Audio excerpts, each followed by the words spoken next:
아멘. 오늘 이 말씀을 통해서 위기 때에 믿음을 지키자 이 제목으로 함께 말씀을 나누겠습니다. 우리의 삶의 전체가 완전하고 위대한 사람은 없습니다. 아브라함은 우리들에게는 대단한 믿음의 사람이고 우리의 믿음의 조상입니다. 그럼에도 불구하고 아브라함이 처음부터 믿음이 좋은 것은 아닙니다. 창세기 12장에서 아브라함은 하나님의 말씀, 하나님의 명령을 듣고 본토 친척 아비집을 떠나서 가나안 땅으로 갔습니다. 대단한 믿음 같지만 그러나 아직 아브라함의 믿음이 여러 면에서 연약한 부분들이 있습니다. 그래서 오늘 본문 내용은 아브라함이 믿음 없이 선택하고 결정하였다가 큰 수치를 당하는 내용이에요. 우리는 이 아브라함의 실패를 통해서 많은 것을 배울 수가 있고 또 위로가 되기도 합니다. 모든 사람은 실패를 통해서 성장해 나가는 거예요. 여러분, 아브라함의 실수는 이 가나안 땅에 기근이 들면서 시작을 합니다. 창세기 12장 10절 말씀에 보면은 그 땅에 기근이 들었으므로 그랬죠. 참 아브라함이 하나님의 명령을 따라서 순종을 해서 가나안 땅에 갔는데 참 가나안 땅에 들어가자마자 뭔가 좋은 일이 있었던 것이 아니라 기근이 심했고 그 기근을 만났어요. 여러분, 우리가 하나님께 헌신하고 순종해 나갔는데 일이 잘 되기보다 더 일이 안 되면 여러분 당황스럽지 않습니까?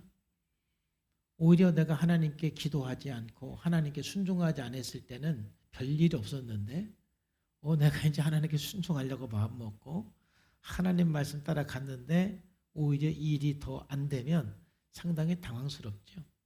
아마 아브라함도 그랬을 거예요. 지금까지 아브라함은 하나님의 말씀을 듣고 산 것이 아니라 그냥 자기의 생각대로 살았는데 이제 하나님께서 아브라함에게 말씀하셔서 본토 친척 아비집을 떠나서 하나님 말씀대로 가나안 땅에 딱 왔는데 거기서 좋은 일이 기다리는 것이 아니라 기근을 만났다 이건 거예요. 여러분, 그런데 우리가 살면서 이러한 신앙생활 열심히 하고 기도 열심히 하는데 이 기근을 만날 수 있는 거예요. 그럴 때 너무 당황하지 마시고 또 너무 여러분들 고민하지 않기를 바랍니다. 그러한 어려움을 만났을 때 어떻게 내가 반응하느냐. 이 어려움을 만날 걸 하나님이 예상을 해서 나에게 더 기도하라고 훈련시켰고 더 말씀 보라고 훈련시켰구나. 왜냐하면 그 어려운 그 위기 상황을 믿음으로 반응하지 아니하면 더 큰 어려움들이 여러분 경험하기 때문에 그런 거예요. 여러분, 믿음이라는 것은 어떤 큰 것을 순종하는 것이 아니라 일상에서 직면하는 위기들을 어떻게 하나님 앞에 반응하고 기도하고 말씀으로 살아내느냐, 이게 진짜 영성인 거예요. 오늘 아브라함도 하나님의 큰 주제, 고향 친척 아비집을 떠나라는 말씀을 순종을 했는데 이제 더 중요한 거는 그러면 이제 일상의 삶 속에서 여러 가지 만나는 그런 문제들, 위기들 속에 하나님께 묻고 하나님의 말씀을 듣고 순종하면서 나가는 삶을 살아갈 때 이제 진짜 믿음의 사람이 되고 성숙한 사람이 되는 거예요. 그래서 성숙한 사람일수록 큰 문제뿐 아니라 작은 문제까지도 하나님 앞에 기도하고 하나님 앞에 묻고 하나님 말씀을 따라 나가는 거예요. 오늘 말씀 보면 이제 아브라함은 이런 기근이 들었을 때 이제 애굽으로 가기로 결정합니다. 아브라함이 애굽에 거류하려고 그리로 내려갔으니 그랬죠. 왜냐하면 가나안 땅의 기근이 너무 심하였기 때문이다.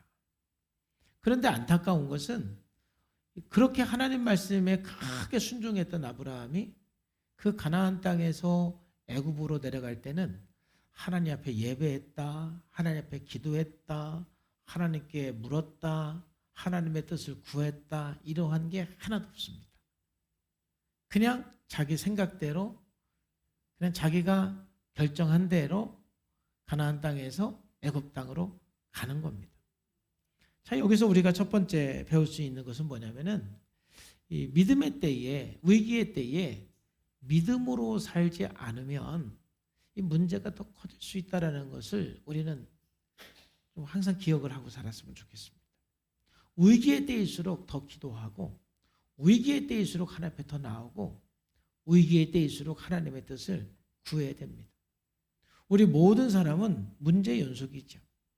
근데 저도 경험을 하지만은 제 주변에 정말 믿음이 좋은 사람은 아무리 많은 문제를 만나도 그 문제가 큰 위기가 되는 것 같지는 않아요. 왜냐하면 어떤 문제를 만나도 하나님 앞에 기도하고 하나님께 묻고 하나님의 뜻을 구하고 또 하나님께 주신 마음을 가지고 문제를 해결해 나가니까 뭐 남들이 볼 때는 굉장히 큰 문제인 것 같은데 그냥 큰 위기로 생각하지 않고 그 문제를 해결해 나가는 것을 많은 믿음의 사람들을 통해서 보게 돼요.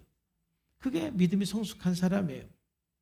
그런데 하나님께 묻지 않고 그냥 자기 생각대로 덜썩덜썩 결정하고 선택하고 해결하다 보면은 의외로 더 큰 문제를 만나게 되는 거예요. 오늘 아브라함도 사실 처음에는 그에게 닥친 문제가 뭐냐면은 기근이었어요. 가나안 땅에서 기근을 만났어요. 근데 이제 그 기근을 피해서 그가 애굽 땅으로 내려갔는데 애굽 땅에 가면서 그에게 만난 또 다른 문제는 생명에 대한 위협입니다. 좀 전까지만 해도 그는 이 기근의 문제를 어떻게 해결하나 이 고민을 하고 살았는데 이제는 그 기근의 문제를 해결하기 위해서 자기가 상당히 노력을 했는데 이제는 기근의 문제가 아니라 자기 생명을 위협받는 더 큰 문제를 만나게 된 것이죠.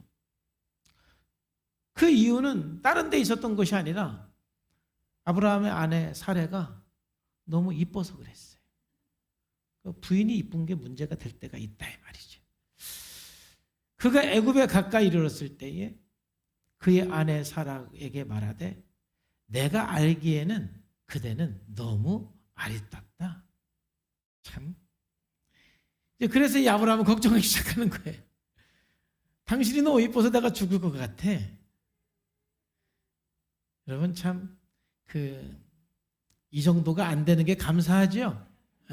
우리들은 늘 감사하고 살아야 돼요. 아내가 너무 이렇게 이쁘면은 참 신경 쓸 게 많습니다. 사실 이때 사라의 나이가 64세예요. 그러니까 우리가 생각하기에 64세가 이쁘면 얼마나 이쁠까 생각을 하겠는데 이제 그 당시에 평균 나이가 아브라함이 175세를 살았거든요. 그러니까 175세를 살았으니까 그 175세를 살았을 당시에 그 60대는 중년입니다. 중년. 그러니까 참 우리도 이제 그 평균 연령이 높아가면 높아갈수록 옛날 50대하고 지금 50대는 얼굴이 다르잖아요. 옛날 60대하고 지금 60대는 다르잖아요. 그러니까 그 평균 연령이 높아가면 높아갈수록 60인데도 젊어 보이고 50은 그냥 애 같고 그런 거죠. 근데 그때 평균 연령이 한 175세니까 지금 우리가 생각하는 것보다 훨씬 더 그 60대가 지금보다 훨씬 젊어 보일 수밖에 없는 거죠. 그러니까 이 사라는 또 아마 그 중에서도 더 아름답고 그 예쁜 분이었기 때문에 나이는 한 64세인데 참 아브라함이 봐도 누가 봐도 굉장히 예뻤어요. 근데 이제 지금은 좀 덜하지만 지금도 텃세들이라는 게 있잖아요. 근데 옛날에는 텃세 정도가 아니라 이주민들에 대한 그 착취가 굉장히 심했죠. 어떤 그 부족 사회고 그러다 보니까 그래서 이제 구약성경 율법에도 보면은 그런 이주민들에 대해서 그런 나그네들을 잘 보호를 해야 된다라고 하나님께서 특별히 강조하기도 했어요. 출애굽기 22장 21절 말씀에 너는 이방 나그네를 압제하지 말며 학대하지 말아라. 그러니까 낯선 사람이 동네에 왔을 때 이주에 왔을 때 그들을 압제하거나 학대하지 말아라. 이거는 그 당시 문화가 이게 많이 있었다라는 거죠. 그러니까 지금 아브라함은 애굽으로 지금 이주한 나그네잖아요. 그런데 자기 부인이 너무 예쁘니까 두려웠던 거예요.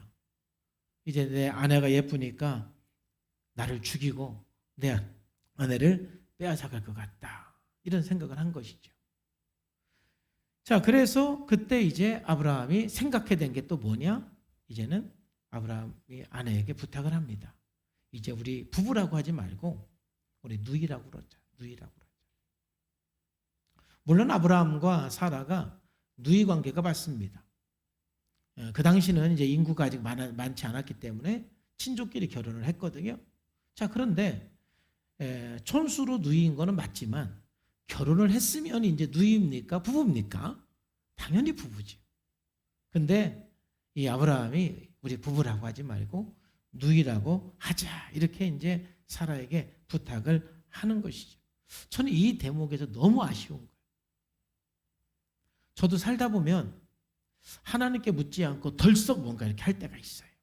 아마 여러분들도 그럴 때가 있을 거예요. 신앙 좋은 분들도 평상시에 기도하는 분들도 모든 거 다 묻고 기도하기보다는 어떤 위기를 만났을 때 어떤 어려움이 있을 때 그냥 급하니까 또 당황스러우니까 그냥 덜썩 뭔가 선택하고 결정할 수도 있어요. 자, 그런데 그렇게 가다가 어떤 또 문제가 발생을 하면 이거 내가 기도하지 않고 이게 하나님께 묻지 않고 하나님의 뜻을 구하지 않고 내가 지금까지 일을 해왔네. 내가 너무 기도하지 않고 일을 해왔네. 빨리 깨닫고 그때부터라도 기도하고 하나님, 내가 하나님 없이 여기까지 왔는데 하나님 알려주세요. 하나님 뜻을 가르쳐주세요. 제가 어떻게 해야 되는지 가르쳐주세요. 이렇게 좀 물으면 이제 되는데 아브라함은 여기서 그 기회를 또 놓친 거예요. 자, 아브라함이 이제 가나안 땅에서 기근을 만났을 때 그냥 덜썩 애굽에 가기로 결정을 했어요. 뭐 거기까지는 이해가 돼요. 그럴 수도 있죠. 자, 그런데 애굽에 딱 도착을 해보니까 이제는 생명의 위협을 느껴요. 그럼 거기서 내가 이거 하나님께 묻지 않고 기도하지 않고 여기까지 왔구나. 기근만 해결하기 위해서 기근만 생각을 했지 그 너머에 있는 걸 내가 너무 생각을 안 했구나. 하나님께 묻지를 안 했구나. 기도를 하지 않았구나. 그럼 빨리 그 자리에서 하나님, 제가 가나안 땅에서 여기까지 오는데 기도도 하지 않고 왔습니다. 주님 죄송합니다. 근데 여기까지 와보니까 지금 생명에 대한 위협이 느껴집니다. 누군가 나를 죽일 것 같습니다. 하나님 어떻게 해야 되겠습니까? 제가 애굽 땅으로 들어가야 되겠습니까? 어떻게 해야 되겠습니까? 그때라도 물었으면 이 아브라함은 문제가 더 크게 확산되지 않았을 거예요. 아마 이때 아브라함이 하나님께 물었으면 하나님께서는 아마 여러 가지로 대답할 수가 있어요. 첫 번째는 아브라함아 걱정하지 말아라. 기근이 끝날 때까지 애굽 땅에 머물면서 생명을 보존해라. 그리고 너가 죽을 거에 대해서 염려하지 마. 내가 너를 지켜줄 것이고 보호해 줄 것이고 내가 너와 함께 할 거니까 두려워하지 말고 가라. 그렇게 말씀할 수도 있고, 아니면 또 하나님께서 아브라함에게 아브라함아 지금 네가 애굽 땅에 갈 일이 아니다. 내가 너에게 있으라고 하는 땅은 가나안이야. 기근이 지날 때까지 힘들겠지만 가나안 땅에서 머물면서 이 어려움을 이겨나가라 라고 하나님께서 말씀할 수도 있어요. 아니면 또 제3의 장소를 말씀할 수도 있고, 그럼 어떻게 응답했을지는 모르죠. 분명한 것은 거기에서 아브라함이 하나님 앞에 묻고 하나님 앞에 기도했으면 문제가 더 확장되지 않았을 텐데, 거기서 또 아브라함은 기도하지 않고, 아브라함이 굉장히 머리가 잘 돌아가는 사람이거든요. 이제 앞으로 보면은 아브라함이 얼마나 똑똑하고 머리가 잘 돌아가는 사람인지 좀 알 수가 있어요. 거기서 순간 자기 머리를 또 써서 우리 누이라 하자. 하나님께 기도하지 않고 하나님께 묻지 않고 자기 생명을 살릴 수 있는 방법으로 우리 누이라 하자 그러는 거예요. 이게 참 얼마나 참 위험한 발상인지 모르겠어요. 12절에 보면 애굽 사람이 그대를 볼 때에 이르기를 이는 그의 아내 사레라여 나는 죽이고 그대는 살리리니 원하건대 그대는 나의 누이라 하라. 그러면 내가 그대로 말미암아 안전하고 내 목숨이 그대로 말미암아 보존되리라 그랬어요. 이게 얼마나 위험한 발상입니까? 이 발상은 아브라함의 말대로 되면 자기 부인을 뺏기는 거 아니에요.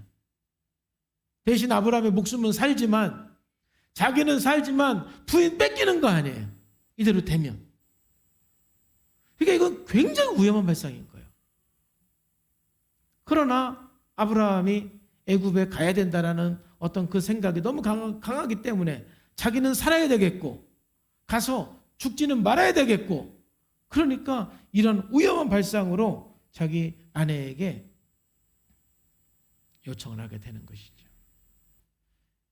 여러분, 이것이 우리가 위기를 만났을 때 정신을 차려야 되는 이유인 거예요. 첫 번째 위기를 만났을 때 하나님께 기도하고 하나님 앞에 나가는 것이 더 중요한데, 혹시 첫 번째 위기에서 그렇게 못했다 할지라도 이제 두 번째 위기에서는 정신 차리고 하나님 앞에 나오고 하나님 앞에 기도하고 하나님께 묻고 하나님께 방향성을 구하고 하나님의 뜻을 구해야 되는데, 거기에서조차도 하나님께 묻고 또 자기 방법으로 나가다 보면 이제 거기서부터는 큰 낭패에 빠지게 되는 것입니다. 사람이 한 번 불순종해서 망하는 법은 없는 것 같아요. 망하는 사람 보면은 하나님께서 계속 기회를 주는데 계속해서 하나님 앞에 나오지 않고 불순종하고 또 자기 방법대로 하고 또 자기 방법대로 하고 또 자기 방법대로 하면서 결국에는 큰 일을 당하는 것 같아요. 참 아브라함이 이렇게 자기 부인에게, 아내에게 참 이런 부탁을 했던 것은 정말 그는 하나님께 기도하고 묻지도 않았지만은 정말 하나님을 또 신뢰하고 믿고 살아가는 것에 대해서 아직 훈련이 덜 된 것도 있어요. 자, 왜냐하면은 정말 아브라함이 하나님을 믿고 가나안 땅으로 갔다라면 그 다음에는 하나님을 믿고 살아야 되는데 그 하나님을 신뢰하고 믿고 사는 것이 좀 부족했어요. 왜냐하면 하나님께서는 이미 아브라함에게 창세기 12장 3절에서 이렇게 말씀을 했잖아요. 아브라함아, 아브라함아, 내가 너를 축복하는 사람에게는 내가 축복할 거고 너를 저주하는 사람에게는 내가 저주를 내릴 거야. 이 말은 하나님께서 너를 저주만 해도 내가 저주할 건데 하나님께서 너를 해치려고 그러는 사람을 가만 놔두겠어요? 이미 하나님께서 이런 약속을 주셨기 때문에 기근이 있어도 하나님을 신뢰하고 또 생명을 위협받아도 하나님을 신뢰하면은 이러한 거짓말, 불의한 방법까지는 사용하지 않았을 텐데 하나님을 신뢰하지 못하니까, 그런 훈련을 아직 받아보지 못했으니까 본토 친척 아비 집을 떠나는 그 엄청난 거는 순종을 했지만 그 외에 믿음으로 사는 삶을 아직 훈련을 못 해봤기 때문에 이 위기 속에서 아브라함이 완전히 무너지게 되는 것을 보게 되죠. 그래서 아브라함은 이제 자기 아내를 누이라고 속이는 거짓말을 하기로 결정하고 결국 그래서 어떻게 됐습니까? 이제 자기 부인을 빼앗기는 이 비극을 경험하게 되는 거예요. 아브라함이 애굽에 이르렀을 때에 애굽 사람들이 그 여인이 심히 아름다움을 보았고, 그러니까 진짜 예뻤던 것 같아요. 그냥 사라가 뜨자 소문이 다 나는 거예요. 할렐루야. 이 정도는 돼야 돼. 그러니까 우리 집사람이 이게 부러웠나 봐. 그 우리 집사람의 영어 이름이 사레예요. 사레. 가면 소문 나는 거야. 저분 어디서 온 거야? 아니, 왜 이렇게 이쁜 거야? 야, 저렇게 이쁜 사람도 있는 거야? 막 소문 다 났어요. 그 소문이 나고 나가지고 이제 어디까지 그 소문이 들어갔냐면은 그 바로 왕궁의 고관들까지 그 소문이 다 난 거야. 사람들이 예쁘다, 예쁘다, 예쁘다 그러니까 아니 그런 사람이 어디 있어? 막. 낯선 곳에서 왔는데 아주 이 사례가 아주 막 스타가 돼버린 거예요. 그 고관들이 또 이제 사례를 보러 갔더니 아마 이 고관들도 막 사례를 보고 막 뿅 갔어. 이야, 이렇게 아름다운 사람은 정말 내가 태어나서 처음 본다. 얼마나 예뻤길래. 그죠? 그러니까 이 고관들이 막 이제 자기 바로 왕에 가서 야, 우리가 정말 예쁜 여자를 만났습니다. 막 사례를 막 칭찬을 해요. 그 얘기를 듣고 이제 바로가 그럼 나에게 데리고 와라 해서 뭐 왕비를 삼았는지 후궁으로 삼았는지 첫 번째인지 두 번째인지는 내가 알 수가 없으니까 궁으로 이끌어서 이 바로가 사례와 결혼을 하게 되는 거예요. 이 아브라함에게는 이 엄청난 비극. 이 비극의 출발은 어디서부터 왔느냐면은 기근이 있었을 때 그냥 하나님께 묻지 않고 덜썩 애굽으로 가죠. 그리고 또 두 번째 애굽으로 들어오면서 아브라함은 예측을 했어요. 자기가 봐도 너무 이쁜 거지. 아마 이런 일이 있을 거라고 예측을 했어요. 그러면 기도를 해야 될 거 아니에요. 어떻게 될는지. 그 문제가 있을 걸 예측을 했는데도 불구하고 아니 기도도 안 하고 하나님께 묻지도 않고 그냥 자기 임기응변으로 거짓말 쳐가지고 자기만 살면 되겠다고 그러고 이렇게 들어가니까 결국은 아브라함이 생각한 대로 다 되는 거예요. 이런 거 볼 때 아브라함은 굉장히 똑똑한 사람이라니까요. 예측한 대로 다 되잖아요. 여기까지 왜 그렇게 왔습니까? 바로 아브라함이 그 위기의 때에 믿음으로 살고 하나님께 묻고 하나님 앞에 기도하는 그런 삶을 잊었기 때문에 그런 것이죠. 여러분, 우리가 예수를 믿는다라는 것은 지금까지의 모든 삶이 죄라는 것을 인정을 하고 이제는 내가 예수님을 내 인생의 주인으로 모셔서 하나님의 뜻대로 살겠습니다. 하나님 말씀대로 살겠습니다. 그 결단은 아니겠습니까? 그 여러분, 예수님을 믿는다는 것은 대단한 결심이에요. 대단한 순종이에요. 그런 그 엄청난 예수님을 믿기로 결정하고 순종을 했으면 그 다음부터는 일상의 위기 때에 믿음으로 사는 삶을 여러분 훈련을 해야 될 줄로 믿습니다. 그래서 일상의 삶 속에서 우리가 여러 가지 문제를 만나고 여러 가지 위기를 만나고 여러 가지 상황을 만났을 때마다 우리가 예수 믿기 전에는 그냥 내 생각대로 내 경험대로 그냥 덜썩덜썩 여러분들이 결정하고 선택을 했지만 이제 예수님을 믿었으면은 하나님 앞에 기도해보고 하나님의 뜻을 구하고 성경을 읽으면서 하나님 이 문제를 어떻게 해결을 해야 됩니까? 제가 무엇을 해야 됩니까? 제가 어떻게 해야 됩니까? 하나님 가르쳐 주십시오. 하나님 말씀대로 제가 순종해서 가겠습니다. 아니 그렇게 갈 때 문제가 커지는 것이 아니라 그곳에서부터 하나님께서 일하시는 것이 경험이 되고 하나님께서 해결해 주시는 것이 경험을 하고 모든 것이 합력해서 선을 이루는 것을 경험하게 될 줄로 믿습니다. 자꾸 감정적으로 자기 생각으로 자꾸 뭔가 문제를 해결하려고 너무 노력하지 마세요. 우리는 믿음으로 사는 훈련을 좀 해야 하는 것입니다. 우리가 똑똑해 봐야 얼마나 똑똑하겠어요. 우리의 지식과 우리의 경험으로 문제를 해결하면 뭔가 해결되는 것 같지만 더 큰 문제들이 이렇게 발생하고 더 심각한 문제까지 갈 수가 있다는 것입니다. 우리 아브라함의 실패를 통해서 배워야 됩니다. 자, 두 번째로 이제 이 이야기를 이어가면서 우리가 생각할 건 뭐냐면은 불의한 방법으로 문제를 해결하면 더 큰 수치를 당한다는 우리는 이 아브라함의 실패를 통해서 배우셔야 돼요. 이제 말씀드린 것처럼 아브라함이 생명의 위협을 느끼면서 아브라함이 생각해낸 것은 이제 아주 불의한 방법이에요. 거짓말을 하는 거예요. 자기 부인을 부인이라고 말하지 않고 누이라고 말하는 거예요. 거짓말이죠. 임기응변으로 거짓말을 해서 남을 속여서 문제를 해결해 보려고 그러는 것이죠. 이건 더 심각한 거예요. 하나님께 묻지 않고 하나님 앞에 기도하지 않는 것도 사실 심각하지만 이제는 자기가 생각해낸 방법이 합리적이고 일반적인 방법이 아니라 이제 불의한 방법이면은 이건 더 심각한 거예요. 그러면은 더 큰 수치를 당한다. 잠깐은 성공할 수가 있고 뭐 잠깐은 문제를 해결할 수 있겠지만 여러분 이 세상에서 여러분들이 성공하기 위해서 뭔가 자꾸 불의한 방법을 타협하기 시작하고 불의한 방법을 동원하기 시작하면은 뭐 잠깐은 잘 되는 것 같지만 언젠가는 비참해지는 그 상황이 온다는 사실을 우리는 꼭 기억하고 사셔야 돼요. 그래서 아브라함은 이제 거짓말하기로 작정을 하고 거짓말을 쳤지요. 우리 가는 곳마다 막 사람들이 예쁘다고 그러면은 내 누이입니다. 내 누이입니다. 그랬죠. 그래서 결국은 바로 왕에게 자기 아내를 빼앗겼죠. 그리고 나서 아브라함이 경험한 그 내용은 말할 수 없는 부끄러움과 수치였어요. 자, 아브라함이 자기 사례를 빼앗긴 그 자체만으로도 일단은 비참한 일이죠.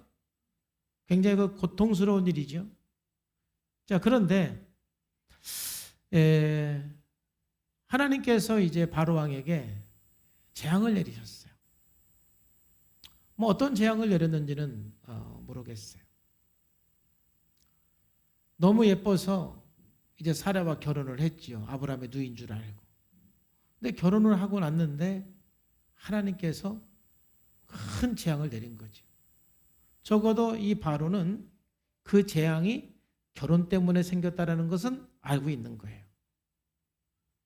그래서 이 바로 왕이 이 재앙을 경험하면서 도대체 이 사라가 무슨 비밀이 있냐?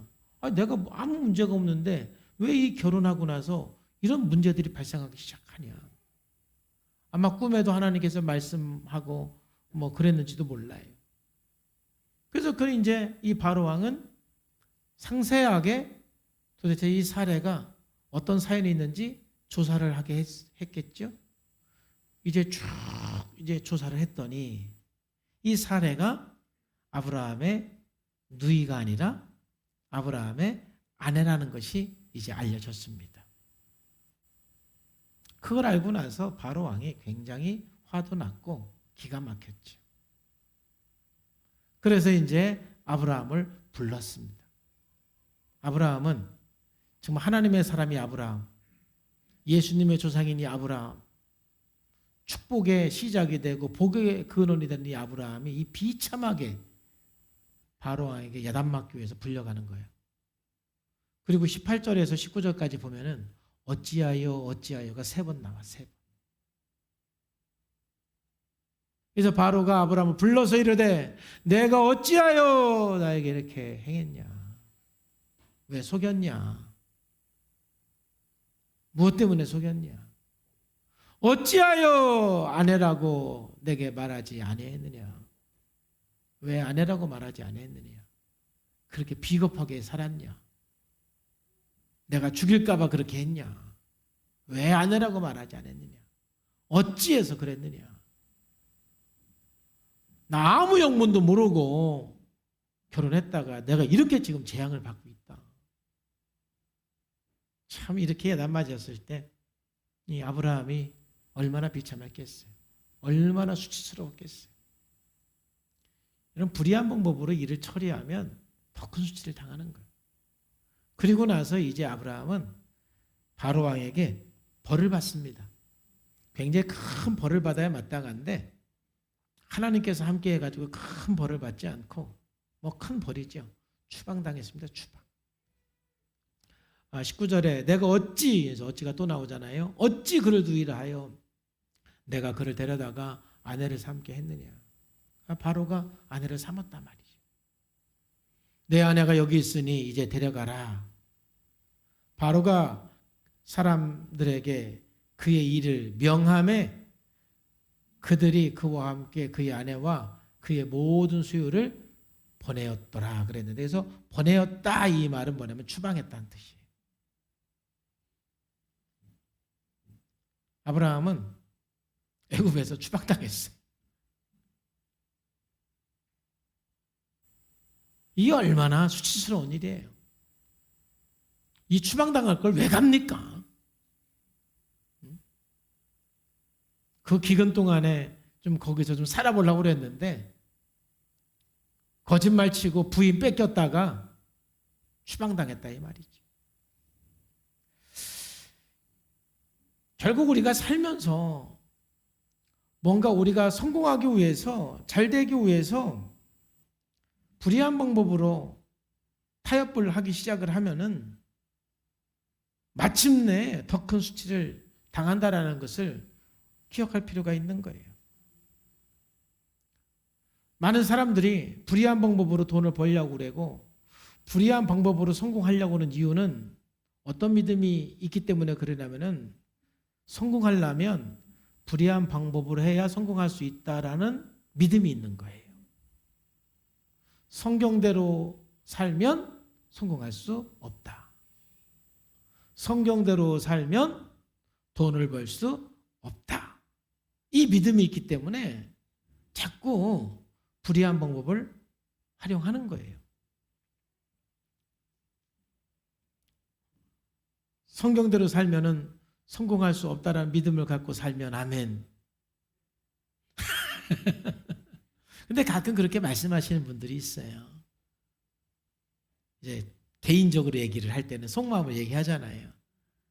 가끔 그렇게 말씀하시는 분들이 있는데 뭐 그 사람이 하는 말이 다 틀린 말은 아니기 때문에 제가 뭐 거기에 대해서 많이 반박은 하지 않아요. 왜냐하면 실질적으로 우리나라 법이라는 것이 법대로 참 사업한다라는 것이 굉장히 어렵고 법대로 산다라는 것이 참 너무 많은 규제가 있는 것은 사실입니다. 그렇다고 해서 우리 예수 믿는 사람들이 너무 불의한 방법을 사용을 해서 돈 벌려고 그러고 성공하려고 하는 것은 절대 행복할 수가 없어요. 더 비참해지는 거예요. 마태복음 5장 13절 말씀에서도 너희는 세상의 소금이니 소금이 그 맛을 잃으면 무엇으로 짜게 하리요. 후에는 아무 쓸데없어 다만 밖에 버려져 사람에게 밟힐 뿐이니라 그랬어요. 우리 예수 믿는 사람들은 좀 예수 믿는 사람으로서의 분명한 정체성을 가지고 불의한 방법을 타협하지 않기를 주님의 이름으로 축복합니다. 그 거짓말을 통해서 그 임기응변으로 그냥 문제를 넘어가려고 그러지 마시고 정직하게 돌파하시기를 주님의 이름으로 축복합니다. 그게 하나님께서 우리들에게 복받는 비결이에요. 지금 우리 예수 믿는 사람 또는 한국 교회가 이 세상에서 많은 비판을 받게 되는 이유는 저는 두 가지 이유라고 봐요. 한 가지는 너무 어떤 이런 매스컴이나 이런 데에서 교회의 장점보다는 교회의 어두운 면을 막 부각시키기 때문에 교회가 욕을 먹는 것도 있어. 그건 매스컴이 잘못하는 거예요. 우리가 억울하게 잘하는 것이 더 많은데 못하는 것에 대해서 부각에 대해서 욕먹는 케이스도 많습니다. 그런데 실질적으로 교회가 잘못하는 것도 있고 목회자가 잘못하는 것도 있고 성도님들이 잘못하는 것도 실제적으로 있기 때문에 우리가 맛을 잃어서 사람에게 밟히는 것도 있습니다. 두 가지가 다 있어요. 하나님께서 우리 한국 교회와 또 우리 성산교회 원하는 것은 이 세상에 살면서 오늘 아브라함이 보여준 그런 태도. 정말 그 바로 왕이 아브라함 때문에 된통 재앙받았잖아요.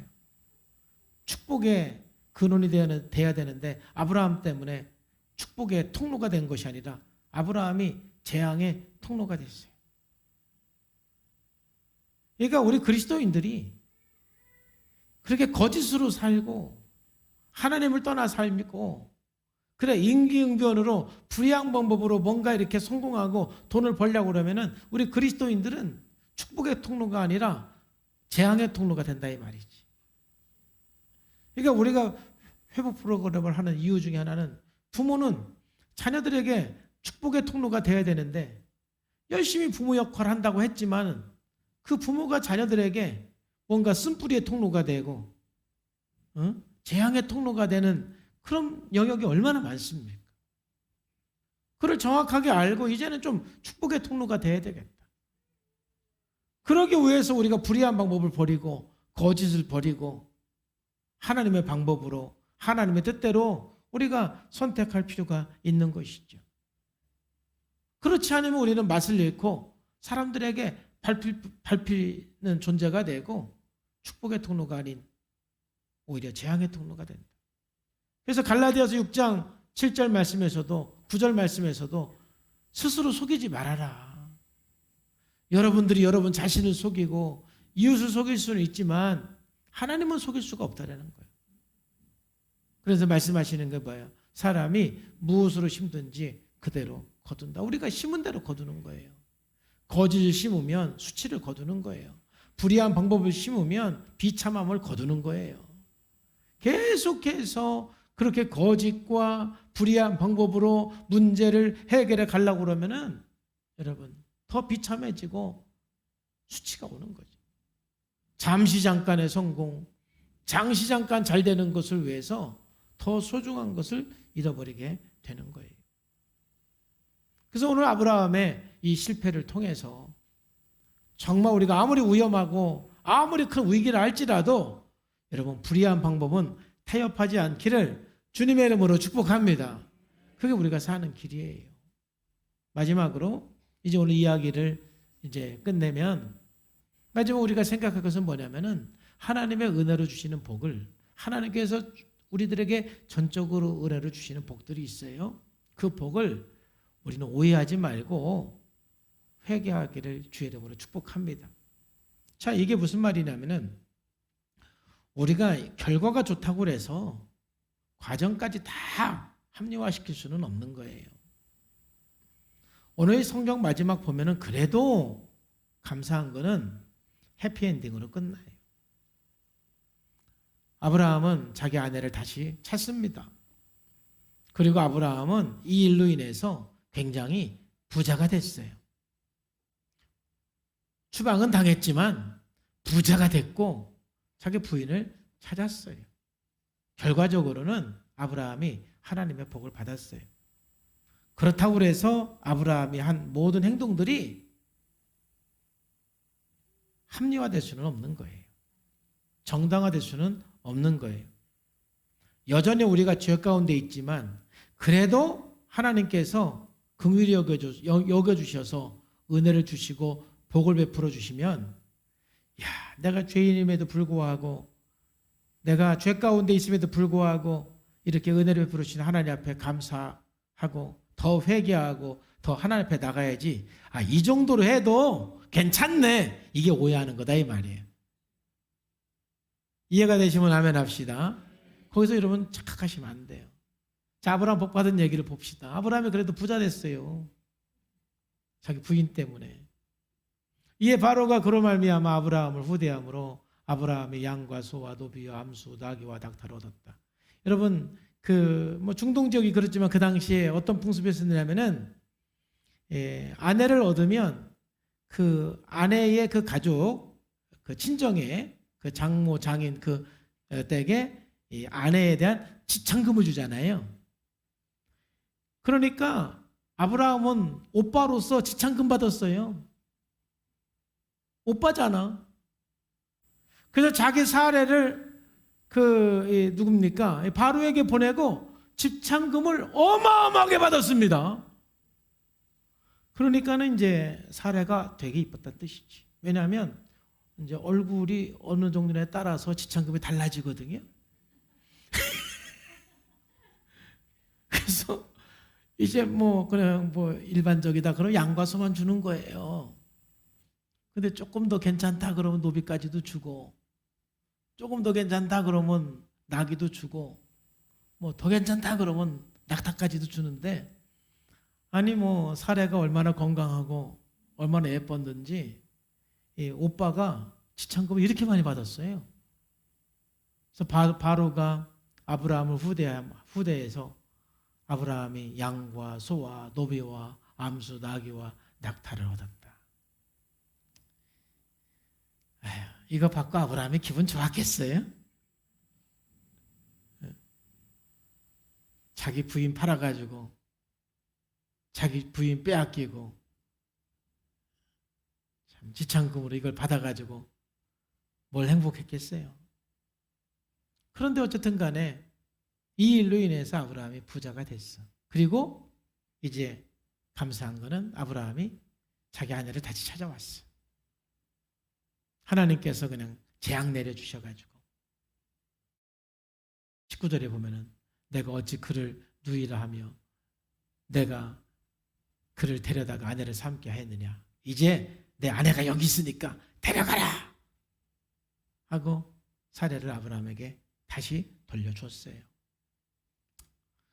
그러니까 잠깐 아내를 빼앗긴 그 엄청난 사건은 있었지만 그래도 결과적으로 보면은 부자도 됐고 자기 부인도 다시 찾았어요.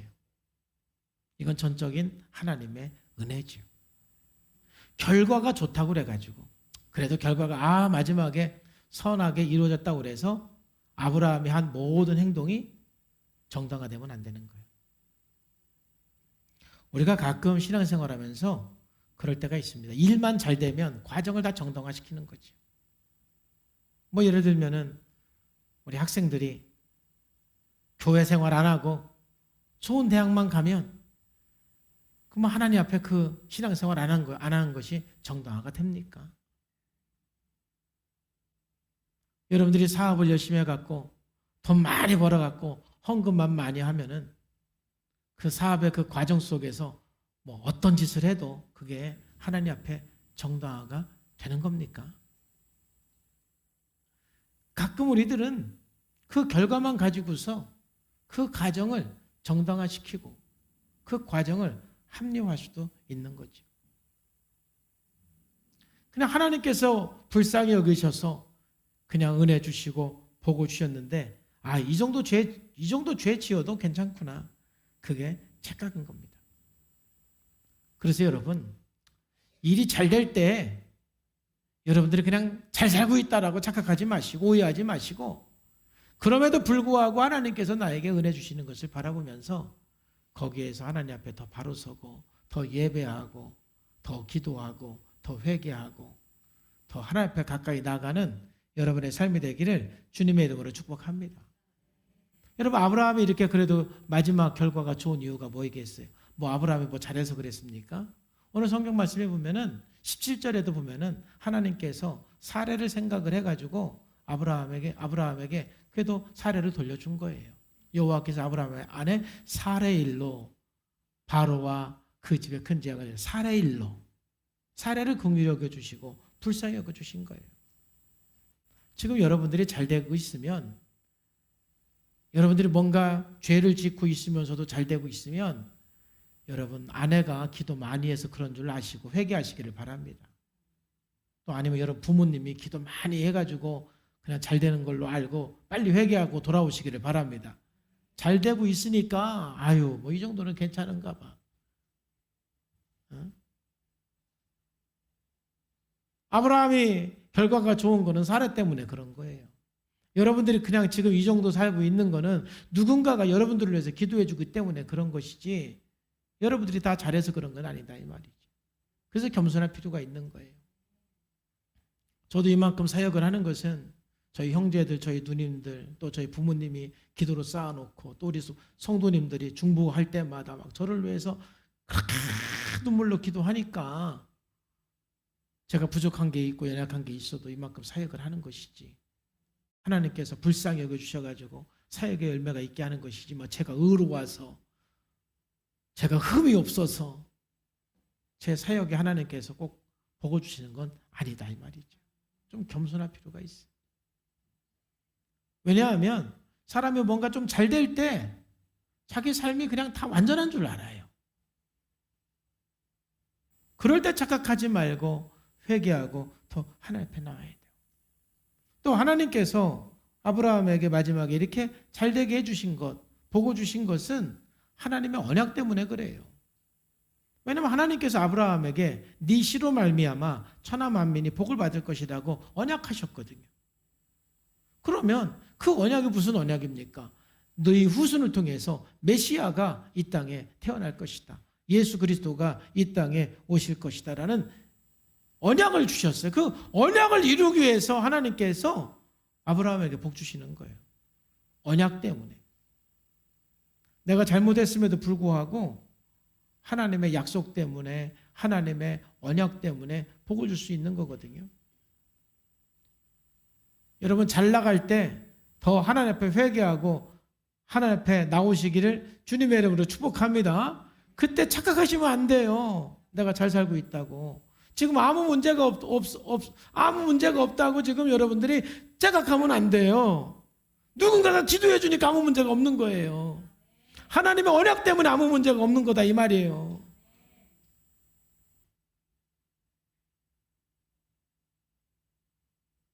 조금 좋은 결과 때문에 교만해지면 안 된다 이 말이죠.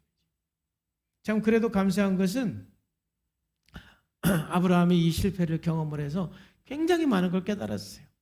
물론 앞으로도 아브라함은 또 믿음이 이제 또 성장했다가 또 넘어졌다가 왔다 갔다 하는 경험이 몇 번 더 있지만은 그래도 이 한 번의 큰 실패를 통해서 아브라함이 이제 다음 주에 보는 13장 봐도 아브라함이 굉장한 믿음으로 선택하는 걸 보게 되고 또 14장을 봐도 또 아브라함의 믿음으로 또 이 살아가는 걸 우리가 보게 돼. 또 15장도 그렇고 근데 16장에서 또 한 번 더 넘어지지. 그건 그때 가서 보자고. 그래서 아브라함이 그 14장에서 참 이렇게 보면은 이 사건이 그에게 굉장히 뼈저린 사건이 된 것을 알 수가 있어요. 14장에 보면은 이제 그 아브라함이 어쨌든 바로가 자기 살해 일로 인해서 많은 재산을 줘가지고 부자가 됐잖아요. 그게 굉장히 자존심도 상했고 아마 주변에 있는 사람들이 소문 다 났잖아요. 부인 팔아서 부자 된 거. 아마 그런 얘기들을 들었었던 것 같아요. 자, 그러면 창세기 14장에서는 아브라함이 전쟁을 해서 승리를 했기 때문에 그 전리품을 갖는 것은 합법적이고 정당한 거예요. 근데 그 전리품을 안 가져요. 근데 그 대답하는 걸 보면은 굉장히 의미가 있죠. 아브라함이 소돔 왕에게 말하였다. 하늘과 땅을 지으신 가장 높으신 주 하나님께 나의 손을 들어 맹세합니다. 그러니까 이제 창세기 14장만 봐도요. 모든 일을 먼저 하나님 앞에 기도하고 하나님 앞에 찬양하는 걸 보게 돼요. 창세기 14장에 전쟁에서 이기고 와서 먼저 하나님을 찬양하고 멜기세덱에게 11조를 드리잖아요. 그러면서 그대의 것은 실홀하게 하나, 신박을 하나라도 가지지 않겠다. 그러니까 소돔왕이 뭐라고 말했느냐면은 이 전리품은 다 가지세요. 백성만 나에게 넘기시고. 백성만 나에게 넘기고 전리품은 다 가지세요 그랬거든요. 그죠? 아브라함이 이렇게 대답하는 거예요. 그러면서 아브라함이 뭐라고 대답하느냐면은 그러므로 그대는 그대 덕분에 아브라함이 부자가 되었다고는 절대로 말할 수 없을 것입니다. 거꾸로 말하면은 내가 어딜 가서 소돔왕 때문에 부자 되었다 이 말 듣고 싶지 않습니다. 바로왕 때문에 부자 되었다 이 말이 좀 한이 맺혔던 것 같아요. 그러니까 이거는 지금 합법적인 거예요. 가져도 되는 거예요. 이거는 자기가 전쟁에서 이겼기 때문에 가져도 되는 건데 나 안 가. 한 푼도 안 간다. 나 소돔왕 때문에 부자 되었다는 얘기 듣고 싶지 않다. 그리고 하나도 안 가졌어요. 그 전쟁에 참여한 젊은이들을 위해서 필요한 것만 나눠주라 그랬어요. 아브라함은 안 가졌어요. 이런 걸 볼 때 아브라함은 그 한 번에 큰 실패를 했지만은 그 실패 속에서 하나님을 바라보고 하나님께 묻고 하나님을 예배하는 믿음의 삶으로 성장해 나가는 것을 보게 돼요. 사랑하는 성도 여러분, 참 우리가 살면서 믿음이라는 것은 그냥 쭉 성장하는 것이 아니라 올라갔다 내려갔다 올라갔다 내려갔다 하면서 성장을 하는 건데 여러분 어느 정도 실패를 경험하고 또 믿음으로 살고 어느 정도 실패를 경험을 했으면 이제 좀 믿음으로 살아내기를 주님의 이름으로 축복합니다. 얼만큼 더 실패를 경험해야 믿음으로 살겠습니까? 얼만큼 더 수치를 당하고 얼만큼 더 인생의 바닥을 치고 얼만큼 더 비참함을 경험한 다음에 천부의 의지 없어서 손들고 옵니다. 그러시겠습니까? 한 번의 실패로 우리는 충분한 거 아니겠습니까? 한 번이 아쉬우면 두 번의 실패로 충분한 거 아니겠습니까? 그거 더 많이 경험해서 뭐 하겠습니까? 아브라함 역시도 우리에게는 믿음의 조상이지만 처음부터 믿음의 조상이 된 건 아니고 이러한 실패들을 경험을 하면서 창세기 22장에 완전한 믿음의 사람으로 인정을 받게 되는 거예요. 이제 우리는 여러 신앙의 경험을 통해서 우리가 어떤 위기를 만나든 어떠한 상황 속에서도 하나님의 방법을 따라서 믿음으로 반응을 하고 하나님의 뜻을 따라 순종하고 급하기 때문에 함부로 결정하지 말고 급하니까 더 기도하고 바쁘니까 더 기도하고 위기니까 더 기도하면서 믿음으로 살아내고 말씀으로 살아내고 하나님의 뜻대로 나가서 여러분들의 모든 문제들이 하나님의 일함으로 해결되고 또 여러분들은 가장 큰 믿음의 용사가 되고 믿음의 사람이 되고 천하 만민에게 복의 근원이 되는 삶이 되기를 주 예수님의 이름으로 축복합니다. 기도하겠습니다. 하나님 감사합니다. 오늘 또 하나님께서 은혜 주셔서 말씀하시고 함께 주심을 감사합니다. 오늘 아브라함의 실패를 통해서 우리가 많은 걸 생각하고 배웁니다. 우리도 연약한 부분이 있고 넘어지는 부분이 있습니다. 그러나 위기 때마다 더 하나님 바라보고 하나님 의지하고 하나님 앞에 기도하고 하나님의 뜻을 구하고 우리 믿음이 성장하는 기회가 되게 하여 주옵소서. 예수님의 이름으로 기도하옵나이다. 아멘.